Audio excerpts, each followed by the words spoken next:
Nakakita na ba kayo ng ganitong mga sitwasyon? Pag kayo ay pumapasok sa mga restaurant, sa mga karinderya, sa mga food chain, o kung saan-saan pa man na mga venue. Ganito kasing nangyari.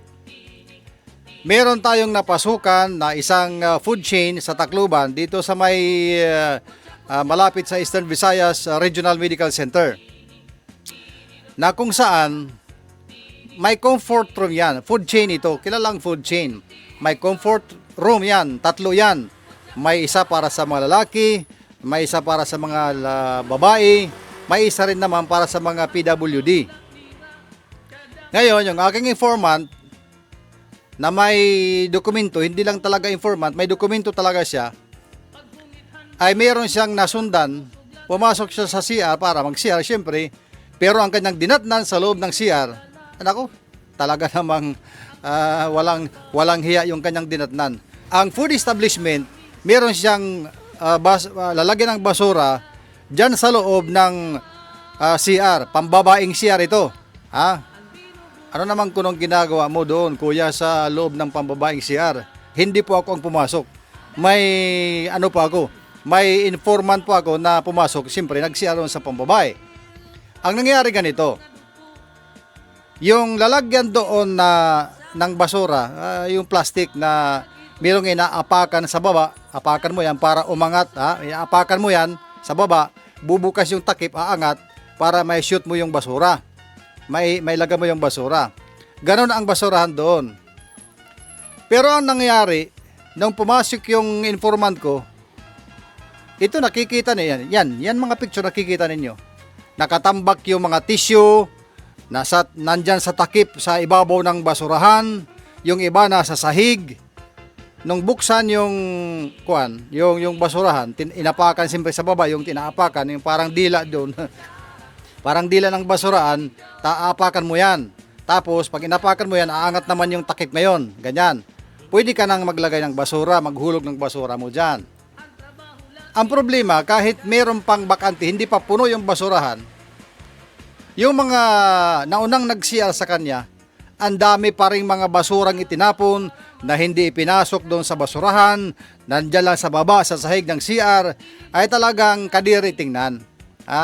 So dyan natin nakikita na ang kalinisan ng isang tao, hindi mo masusukat sa kanyang ganda, sa kanyang tangkad, sa kanyang siksi ng kanyang kapangatawan o pangit, maganda, hindi mo dyan masusukat.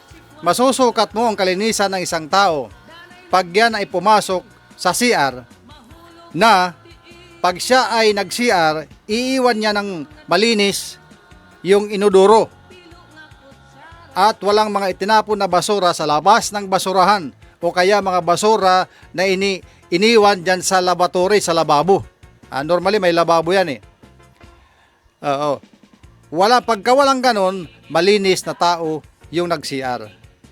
Pero pag nakita mo yung inodoro, yung ano man tawag niyo, inodoro, basta yung toilet bowl, pag nakita mo yang hindi malinis yung tubig na iniwan, kahit may tubig naman dyan, kulay brown pa yung tubig, hindi malinis na tao yun.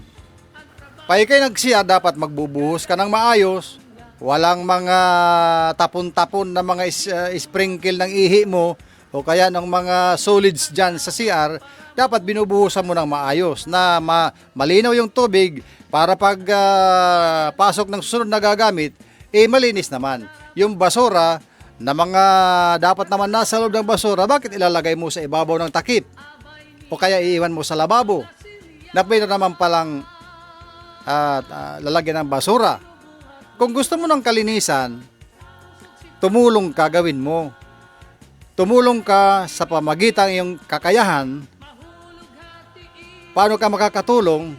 Iugaliin mo lagi na huwag magkalat ng basura. Linisin, malinis dapat.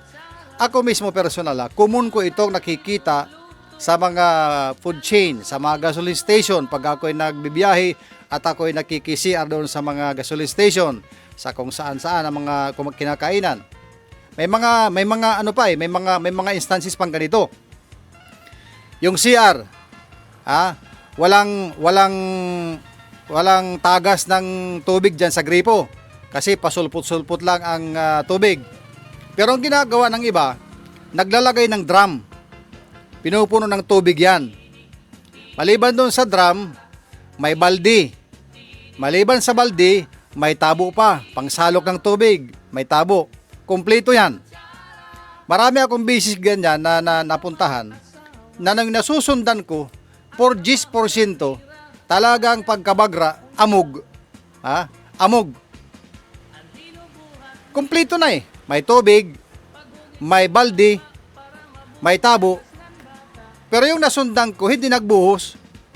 Iniwan lang yung kanyang dumi doon sa inodoro or ihi, hindi nagbuhos. So ang ginawa, alangan namang habulin mo yun, mag-aaway lang kayo nun. Gagamit ka, ikaw na lang ang tagabuhos. Ikaw lang ang magbuhos. Diba? Pero hindi tama yun. Hindi tama yun, hindi dapat yun. Sa isang gumagamit ng pampublikong comfort room. Wala kang rason na hindi para magbuhos.